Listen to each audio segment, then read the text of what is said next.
நம்ம இந்தியாவில் இப்படி ஒரு கொடூரமான சம்பவம் நடந்து 10 நாள் ஆக போது நிறைய பேருக்கு தெரிய வரல. ஏன்னா ஊடகங்கள் வாயை மூடிக்கிட்டு இருக்கு. ஏன்னா நடந்தது மகாராஷ்டிரால மெலகோன் அப்படின்ற ஒரு பகுதியில் என்ன நடந்துச்சு அப்படின்றத தெளிவா சொல்றேன். அதாவது மெலகோன் அப்படின்ற ஒரு பகுதியை சேர்ந்த 3 வயது குழந்தை யாத்னியா கடந்த நவம்பர் 16ஆம் தேதி வழக்கம் போல யாத்னியான்ற அந்த 3 வயது குழந்தை அவங்களோட ஃப்ரெண்ட்ஸோட வெளியில விளையாடிட்டு இருக்கும்போது மாலை 6:30 மணியை போல அந்த பிள்ளை திரும்ப வீட்டுக்கு வரலைன்னு பெற்றோர்கள் தேட ஆரம்பிக்கிறாங்க. அந்த குழந்தை காணாம போயிருக்கு. அந்த பொண்ணோட விளையாடிட்டு இருந்த குழந்தைங்க சொல்லியிருந்திருக்காங்க, ஒரு நபர் வந்து சாக்லேட்டை கொடுத்து தூக்கிட்டு போனதா. சோ யாத்னியாவோட பெற்றோர் பாத்தீங்கன்னா போலீஸ்ல கம்ப்ளைண்ட் கொடுக்குறாங்க. போலீஸும் தீவிரமா தேடுதல் ஆரம்பிக்கிறாங்க. போலீஸுக்கு ஒரு தகவல் கிடைக்குது. அதாவது ஒரு பெண் குழந்தையோட இறந்த உடல் வந்து ஒரு செல்போன் டவருக்கு கீழே கிடக்கு. அப்பதான் அந்த இறந்த உடலை வந்து பரிசோதிக்கும் போது தெரிய வருது, அந்த குழந்தைய வந்து பாலியல் வன்கொடுமை செய்து கொலை பண்ணிருக்காங்க. அதாவது கல்லை தூக்கி மூஞ்சிலே போட்டு மூஞ்சியை சிதைச்சு கொண்டிருக்காங்க. அப்படி அப்பதான் மேலும் விசாரிக்கும் போது தெரிய வருது, இந்த குழந்தைய இந்த மாதிரி பாலியல் வன்கொடுமை செய்து கொலை செஞ்சது விஜய் கைர்னர் அப்படின்ற ஒரு 24 வயது பையன். அவன் வந்து கட்டட வேலை பண்ற ஒரு ஆள். அவனும் அந்த ஏரியாவை சேர்ந்தவன் தான். அவனை விசாரிக்கும் போது என்ன சொல்லிருந்திருக்கேன் அப்படின்னா, இவன் பாலியல் வன்கொடுமை பண்ணி கொலை பண்ணான்ல அந்த பொண்ணு, அதாவது 3 வயது பொண்ணோட அப்பாவோட இவனுக்கு ஆல்ரெடி ஒரு சண்டை இருந்திருக்கு. அதை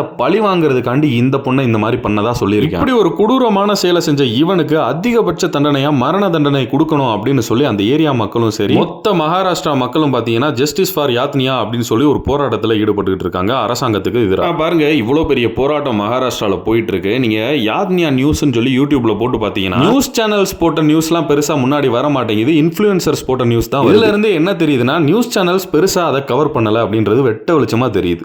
Yes, that is, we have to say it with authority. Yes, அப்படிதான்.